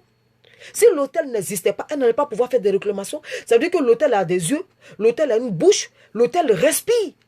Si l'autel était mort, l'autel ne peut pas parler pour faire des réclamations. Mais si l'autel arrive à faire des réclamations, c'est une personne qui est vivante. C'est une personne qui se meut, qui peut parler, qui peut faire des réclamations. Mais on te dit que l'autel est en train de réclamer. L'autel réclame quoi? L'autel réclame ce que tes parents sont allés donner comme parole, sont allés tisser comme pacte. Il y a des villages où on a dit des cadres ne doivent pas sortir de là-bas. Il y a des villages où on a dit ça. Donc tu as beau aller à l'école, tu as beau étudier, tu as beau aller à Harvard ou quoi, tu as PhD, tout ce que tu veux comme diplôme, toi, tu n'auras jamais de boulot. Le jour où tu te lèves pour dire tu vas chercher du travail, tu commences à avoir mal à la tête, tu ne comprends pas. Ou tu commences à être fiévreux, tu ne comprends pas. Tu es malade. Mais quand tu dis je n'y vais plus, voilà, ça va. Souvent, c'est à l'école. Quand tu te lèves, tu dis tu t'en vas à l'école, c'est là que tu es malade. 9 mois, tu es malade. Quand c'est les périodes de vacances, toi, tu guéris. Quand c'est les périodes d'école, toi, tu es malade. Quand c'est les périodes de vacances, toi, tu guéris. J'ai brisé tous les hôtels. Ok. Amen. Gloire à Dieu. Vous comprenez? Donc, c'est quand tu dois aller faire quelque chose que tu es toujours malade. Aujourd'hui, là, il ne s'agit pas de musulmans, de chrétiens, de catholiques. Non, il s'agit de ta délivrance. Il s'agit de ta délivrance. Avant même que je ne commence le direct, j'ai reçu une âme ici, avec qui j'ai parlé. Je lui ai dit, tu as vu, il fait tellement froid, mais tu as bravé ce froid-là pour venir. C'est parce que ça chauffe sur toi. Elle dit oui. Il a dit, c'est parce que ça ne va pas. Elle dit oui. Il a dit, mais demain, Demain, quand Dieu va te donner ce que tu veux, est-ce que tu as continué à suivre le Seigneur? Il a dit, bon, je prends un exemple. Si le Seigneur t'avait béni, est-ce que tu allais braver le front là pour venir jusqu'à chez moi? Elle dit non. Il a dit, tu vois comment l'homme est ingrat? Tu vois comment l'homme est ingrat? Mais comme, Olivier, Dieu te bénisse, mais comme ça chauffait sur elle, elle a bravé le froid. Elle est venue chez moi. Je lui ai donné 1 heure. Quand je l'ai appelée pour lui dire, ah, je t'envoie maintenant l'adresse, elle dit non, je ne suis pas loin, je suis dans ta rue. Elle dit, je suis quelque part là où tu m'as indiqué. C'est-à-dire, je ne lui ai même pas donné l'adresse, elle a déjà trouvé ma maison. Tellement ça chauffe sur elle. Vous comprenez? Tellement ça chauffe sur elle. Donc, les hôtels sont en train de faire des réclamations. Les hôtels de nos familles. La même manière, le Seigneur dit, je punis jusqu'à la 3e et la 4e génération. C'est comme ça aussi les pactes là ont des nombres d'années. Et pour ne pas que... parce que ça a une date de péremption. Vous comprenez? Les pactes qu'ils font là, c'est une date de péremption. Donc, pour ne pas que la date de péremption arrive, Satan s'arrange toujours à toujours trouver quelqu'un dans la famille pour pouvoir assurer la continuité. Pourquoi? Parce que cet hôtel-là existe. Mais si cet hôtel-là n'existe plus, Satan ne peut pas trouver quelqu'un encore dans la famille pour pouvoir assurer la relève. Pour pouvoir assurer la relève. Donc Jésus est venu. Il a fait quoi? Jésus est venu. Il a érigé lui aussi un autel. L'autel là qui est le sacrifice que lui il a fait à la croix. Donc tu as déjà un autel qui crie aussi. Tu as déjà un autel aussi qui est là pour te bénir. Donc détruis déjà.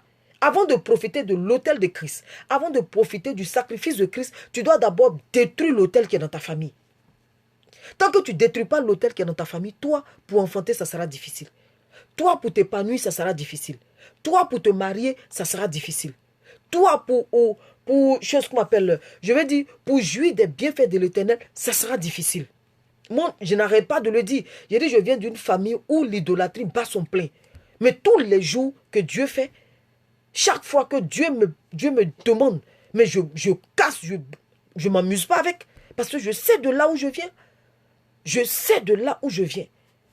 Donc si toi aussi là, tu sais de là où tu viens, comme moi, lève-toi. Détruis.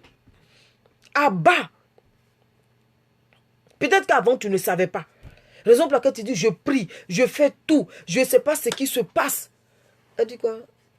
Si un garant de l'hôtel, si un garant de l'hôtel, c'est ça, un successeur. Vous comprenez? Donc, des fois, tu te dis, mais je ne comprends pas, je prie, je donne des offrandes, je fais ceci, je fais cela, mais je ne comprends pas ce qui se passe, mais ma vie n'avance pas, je n'arrive pas, je sens qu'on me bloqué. Des fois, même, tu as l'impression qu'il y a un mur devant toi. Il y a un mur vraiment. Nous les avons vaincus par le sang de l'agneau. J'ai dit, tu les as vaincus par le sang de l'agneau, ça c'est un fait, mais je dis, il faut détruire d'abord l'autel là. Parce que le sang de l'agneau, le sang de l'agneau là, ça c'est un fait. Nous les avons vaincus, oui. Ça c'est ce que le Seigneur dit. Mais est-ce que tu jouis des bienfaits de l'Éternel? C'est ça en fait. Sinon, il a dit ici dans le livre de Colossiens, il dit il a effacé. Si le Seigneur dit il a effacé, pourquoi tu n'arrives pas à enfanter? Si le Seigneur dit il a effacé, pourquoi est-ce que ton enfant est toujours malade? Pourquoi est-ce que tu es toujours malade? S'il dit il a effacé, pourquoi est-ce que tu n'arrives pas à gagner du boulot? Si tu l'as vaincu par le sang de l'agneau, pourquoi est-ce que tu n'arrives pas à avoir du travail? Pourquoi est-ce que tu n'arrives pas? Pourquoi est-ce que ton foyer, ça ne va pas? Pourquoi est-ce que dans ta famille, ça ne va pas? Pourquoi est-ce qu'avec tes amis, ça ne va pas? C'est parce qu'il y a un autel qui crie. Il y a un autel qui subsiste. Il y a un autel qui fait valoir son droit devant l'Éternel. Donc le Seigneur aujourd'hui, c'est comme je vous ai dit, à Abidjan, il y avait un carrefour de la mort.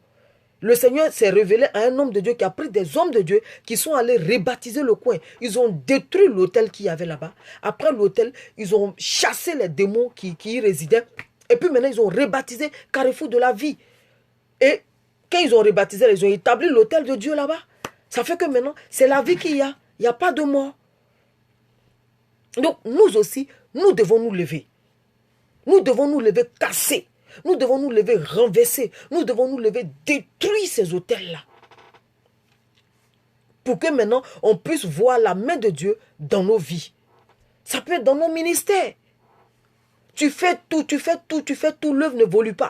Quand l'œuvre atteint un certain niveau, ça s'écroule. Quand l'œuvre atteint un certain niveau, ça s'écroule. C'est-à-dire que tu as l'impression que tu reprends tout à zéro. Tu as l'impression que ta vie, tu es toujours en train de recommencer ta vie. Tu as l'impression que, voilà, les autres évoluent, toi tu n'évolues pas. C'est parce qu'il y a un hôtel qui est en train de crier. Donc j'espère avoir tout dit. Oui, un hôtel diabolique. Oui, un hôtel diabolique qui est en train de crier. Donc, j'espère avoir tout dit. J'espère avoir touché tous les aspects. Ce n'est pas normal. Tu travailles, tu ne vois rien de ton salaire. Hein? Tu travailles, tu ne vois rien. Tu ne peux pas économiser. Tu ne peux rien faire. Tu es avec quelqu'un aujourd'hui, demain la personne te laisse, la personne va avec quelqu'un d'autre. Et l'année qui suit encore, rebelote. L'année qui suit encore, rebelote. C'est vice-versa, hein, femme comme garçon. Il y a des hommes qui n'arrivent pas à se stabiliser. Pourtant, ils sont bien, ils sont gentils, ils sont bons. Ils feront de bons pères, ils feront de bons maris. Mais ils n'arrivent pas. Ils n'arrivent pas à se stabiliser avec une femme. Pourquoi? Parce que quelque part, il y a une alliance qui a été faite avec la sirène des eaux. Ils vont partir de femme en femme. Les femmes vont partir d'homme en homme. Pourquoi? C'est pas normal. Le but de Satan, c'est quoi? C'est ton sang, il veut. C'est de réclamer ton sang. Aujourd'hui, c'est le dernier jeudi pour qu'on rentre dans la nouvelle année. Donc, c'est le dernier enseignement sur les réclamations. Et quand on regarde, on constate que, comme mon père a pu dire la dernière fois, il dit les 4 attaques de l'ennemi. Il y a l'oppression, il y a l'oppression, il y a l'influence, il y a une chose qu'on appelle... j'avais cité les 4 attaques la dernière fois. Il y a la dépression. Et puis 4e là, c'était quoi encore? Bon, j'ai trop parlé, donc voilà. Toujours le même... Voilà, toujours le même cycle infernal. Ça reprend. Tu as l'impression d'être dans un rond. Voilà. Et puis ça reprend. Ça reprend. Chaque année, à la même période. Chaque année, à la même période. Chaque année, à la même période. Ce n'est pas normal. Tu dois briser. Tu dois faire taire cette voix-là. Parce que figurez-vous que dans l'Ancien Testament, quand Caïn a tué son frère, le sang de son frère parlait. La parole de Dieu dit que le sang d'Abel est en train de réclamer. Le sang d'Abel réclamait. Vous comprenez? Donc quel est l'autel qui crie contre toi? Quel est l'autel qui crie contre toi? Tu te lèves aujourd'hui, tu croises quelqu'un, tu croises quelqu'un, vous mettez tout. Si vous voulez vous organiser votre mariage, à la dernière minute, tout capote. Tu ne comprends pas. Une petite dispute qui est sortie de nulle part et c'est fini. Une petite dispute qui est sortie de nulle part, voilà, ça y est.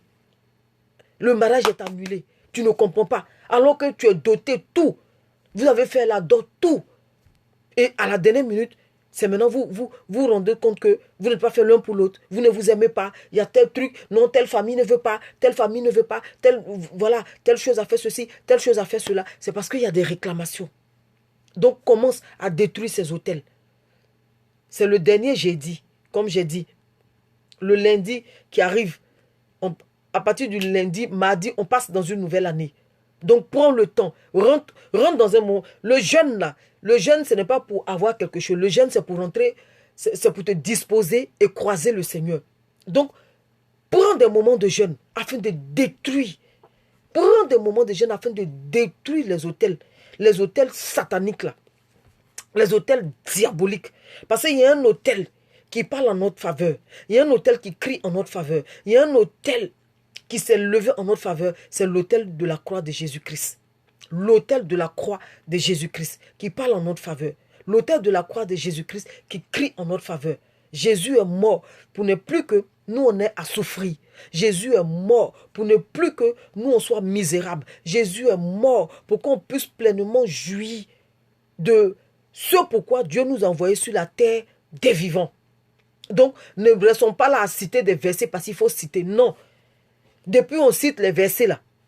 Depuis, on prend les versets là pour, je ne sais pas, pour des, je vais dire ça comme ça, pour des talismans, voilà. Rien ne se fait. Rien ne se fait. Le Seigneur te dit aujourd'hui ce qui est à la base. Le Seigneur te révèle aujourd'hui ce qui est la base. Le Seigneur te fait comprendre que c'est les autels. C'est les autels qui donnent accès à Satan dans ta vie. C'est les autels qui donnent accès aux démons dans ta vie. C'est les autels qui permettent que nos vies soient bloquées. C'est les autels qui permettent que les situations négatives nous arrivent. Les autels sataniques, diaboliques, les pattes que nos parents ont tissées, détruits en tout cas. Les pattes que nos parents ont tissées. Tu détruis du côté paternel, tu détruis du côté maternel. Il faut préciser, et puis tu détruis. Tu t'en fous de savoir le nom qu'ils ont donné ou pas. Mais toi, tu dois détruire. Parce que le Seigneur a dit à Gédéon, il dit détruis. Donc tu dois détruire cette nuit-là. Tu dois briser. Tu dois annuler. Plus jamais on va t'annoncer de décès. Plus jamais, toi, on va te renvoyer du boulot. Plus jamais ton foyer ne va battre de l'aile. Plus jamais, avec je ne sais pas, dans ton entourage, il y a toujours des problèmes. Plus jamais. Voilà, plus jamais. Famille, j'espère que j'ai tout dit. Que Dieu nous bénisse. Plus jamais tu sois endetté.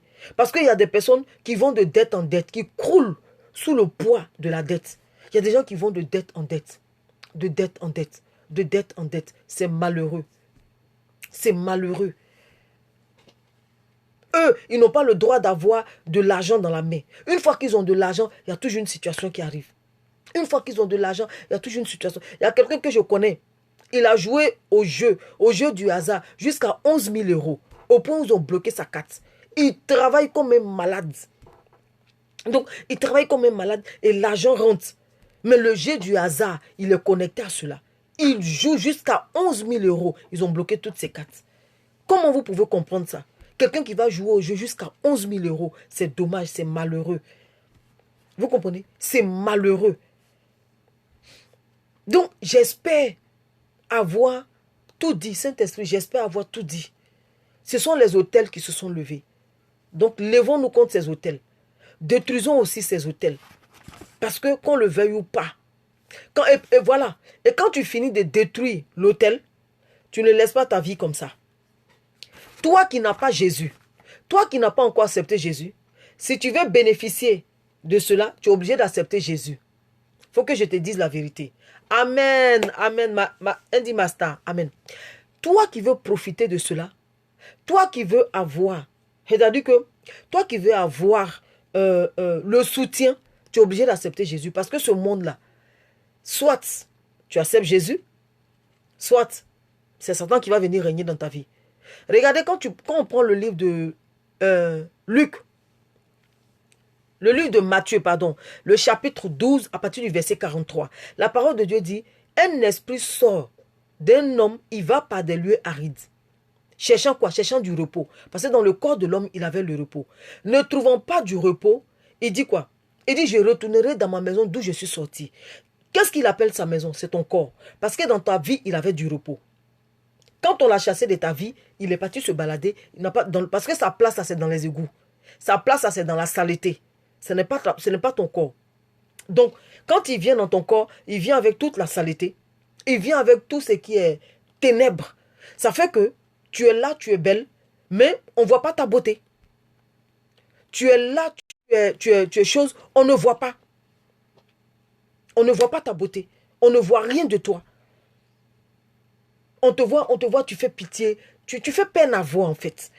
Vous comprenez? Donc il va par des lieux arides, cherchant quoi? Du repos. Comme il ne trouve pas le repos, alors il dit, je retournerai dans ma maison d'où je suis sorti. Et qu'est-ce qu'il appelle sa maison? C'est ta vie qu'il appelle sa maison. Vous comprenez? C'est ta vie qu'il appelle sa maison. Et qu'est-ce qu'il fait? Quand il vient, il la trouve vide, balayée et ornée. Il ne rentre pas. Mais il va chercher 7 autres plus méchants que lui. On dit 7 autres plus méchants que lui. Ça veut dire que lui-même, il est méchant. Et il va chercher 7 autres plus méchants que lui.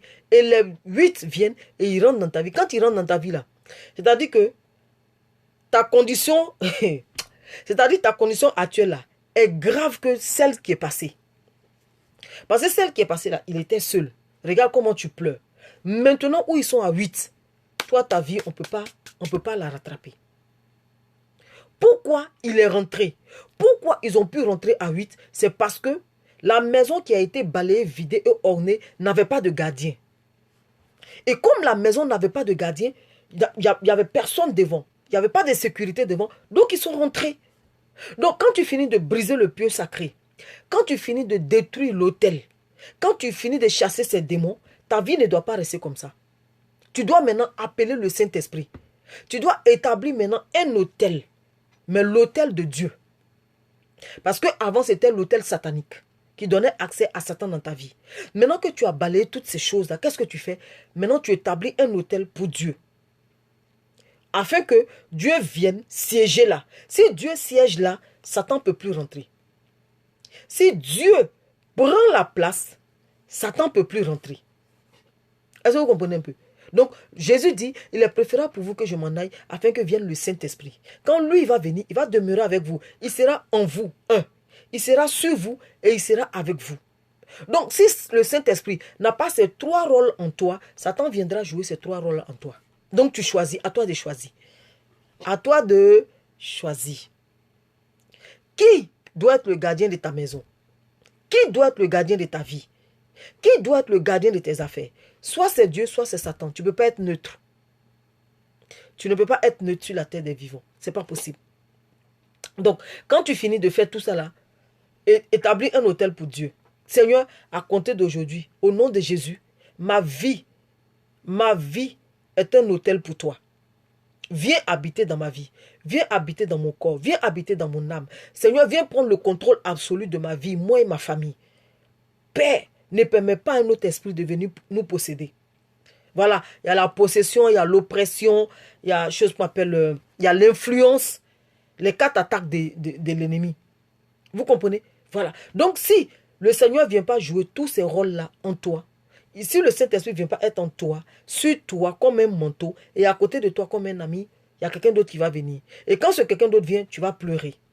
Donc famille, Dieu nous bénisse. J'espère avoir tout dit. J'espère nous avoir éclairé, inspiré par le Saint-Esprit, poussé par le Saint-Esprit, j'ai parlé.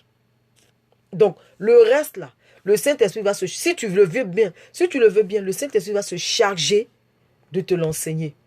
Le Saint-Esprit va se charger de te les révéler. Tu peux demander au Saint-Esprit, Saint-Esprit, montre-moi les autels de la famille. Les autels là, ça peut être un caillou. Ça peut être un habit. Ça peut être une chaussure. Ça peut être, je ne sais pas, je ne sais quoi. Ça peut être une pointe. Ça peut être quoi encore? Peut-être un bois. Ça peut être une maison. Demande au Saint-Esprit que le Saint-Esprit te révèle afin que tu puisses véritablement détruire. Quand le Seigneur a parlé à Gédéon, il a dit le pieu sacré. Il a dit d'abord va détruire l'autel qui est dans la maison de ton père. Parce que Gédéon voyait l'autel. Et il a dit détruire le pieu sacré. Donc Gédéon savait, il savait où il allait. Il savait ce qu'il devait faire. Donc toi aussi, la demande au Seigneur, ce que tu dois détruire. Quel est l'autel de ta famille afin que tu puisses véritablement détruire cet autel-là. Donc famille, Dieu nous bénisse. Dieu se révèle davantage à toi et demeure béni. Amen. Amen. Ma fille Chalène. Amen. Dieu te bénisse.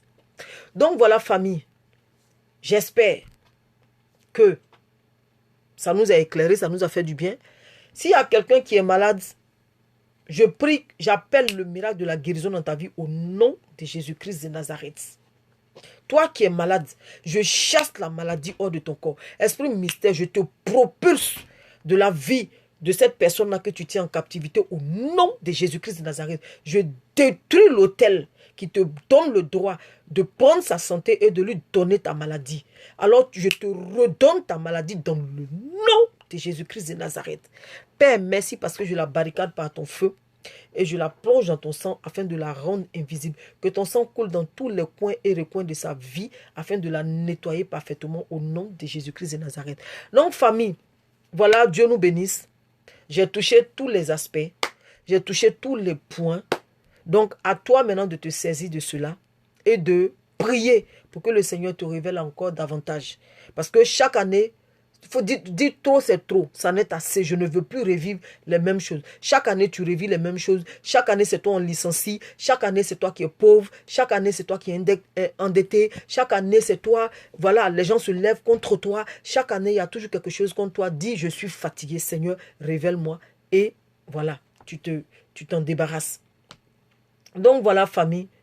Dieu nous bénisse. j'espère, pour ne pas dire je crois que Dieu nous a fait du bien. Voilà, je crois que Dieu nous a fait du bien. Amen. Voilà. Donc voilà. Dieu nous bénisse. Je vous aime. Si tu connais quelqu'un à qui cette prédication peut faire, pardon, cet enseignement peut faire du bien, partage avec la personne.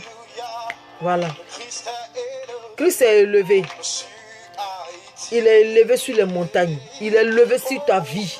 Il est élevé sur ma vie. Il a vaincu. Christ a vaincu les dominations. Amen. Servant de Dieu, ma first lady. Dieu te bénisse. Amen. Amen. Je reçois. Je reçois. Amen. Amen. Amen. Amen. Amen.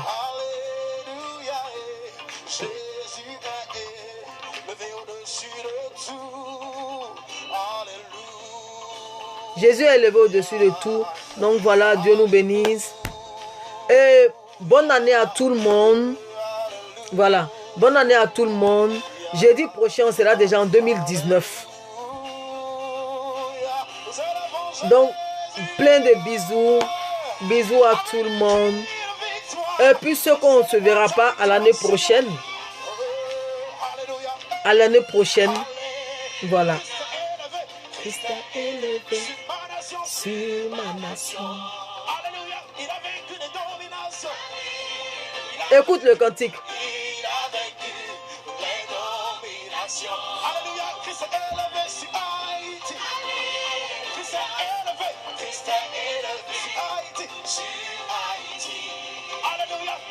Toi qui es malade, je proclame le miracle de la guérison.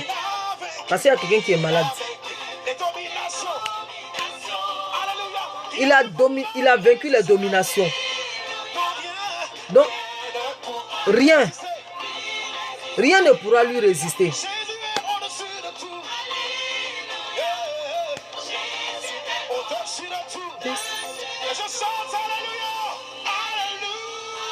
Chante alléluia parce que tu as la victoire. Chante alléluia parce que tu es vainqueur. Chante alléluia parce que le Seigneur s'est levé pour toi.